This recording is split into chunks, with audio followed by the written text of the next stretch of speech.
Tout à fait, c'est un amendement rédactionnel pour rétablir la précision des faits. Dans cette LPM, il est expliqué que le choix de la dissuasion, du renouvellement des deux forces de dissuasion, est la résultante des orientations de la revue stratégique.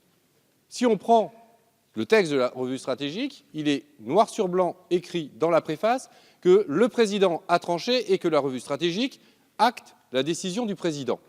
Dont acte, si la revue stratégique décide de se soumettre au choix du président, c'est sa responsabilité. Mais nous, en tant que parlementaires, il est de notre devoir et pour notre honneur de rappeler dans cette loi de programmation militaire que si nous renouvelons les deux forces de dissuasion, c'est conformément aux orientations de la revue stratégique, suite aux directives du président de la République. Il s'agit juste là de préciser les choses, ça ne remet en cause aucun choix, aucun élément, mais nous disons juste, noir sur blanc, ce qui est. Je vous remercie. Monsieur le rapporteur, quel est l'avis de la commission ? Oui, merci Madame la Présidente. Monsieur le député, je reviens au débat précédent. Il est bien spécifié dans cette loi de programmation militaire que la première mission de nos armées, ce sont les postures permanentes. Et la posture permanente maritime, c'est quoi? C'est la posture de la défense souveraine de notre territoire maritime. Et ça, c'est marqué. Ah, si, posture aérienne, posture permanente. Mais par contre, ce qu'il y a en force de déploiement, c'est autre chose. Ce n'est pas la défense de notre territoire maritime. Bon, sur votre amendement, celui-là, moi, j'aime pas le mot directive. Et je ne pense pas que ça soit à l'image et à l'esprit du président de la République actuel. Donc, que vous précisiez que cela soit celle du président de la République tel que le rappelait dans la préface de la revue stratégique, pourquoi pas, si ce sont des orientations, mais si ce sont des directives, je ne suis pas d'accord, ça sera un avis défavorable.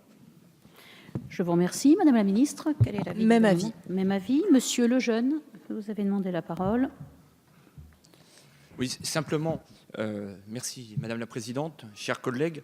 La revue stratégique a conclu la nécessité de consolider les 5 fonctions stratégiques et notamment la pérennisation de la dissuasion. La revue stratégique ne remet pas en cause la dissuasion et ses composantes. Au contraire, elle la confirme sur le long terme. Suite à ces considérations, le président de la République a décidé la mise en œuvre de la pérennisation et du renouvellement des 2 composantes. Je ne pense pas en effet que le débat sur la dissuasion soit extrêmement important, mais il faut le porter d'une manière claire, nette, et il l'a été. Je vous remercie. Monsieur Lachaud. Non, si le terme orientation s'y est plus au président rapporteur que directive, je suis tout à fait ouvert à la rectification de cet amendement pour qu'il obtienne un avis favorable. Donc, nous avons entendu votre demande. Pas de prise de parole par rapport à cette proposition. Si c'est orientation, oui, je donne un avis favorable. Si l'amendement est corrigé. Si c'est orientation, donc ça voudrait dire de le rectifier. Ça serait un amendement rectifié ?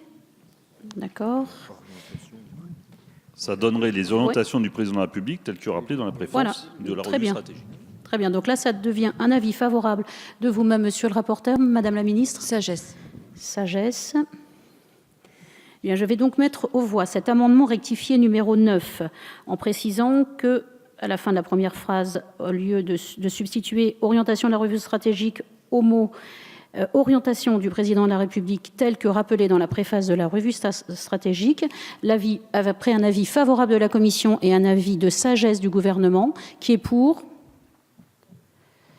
qui est contre, cet amendement est adopté.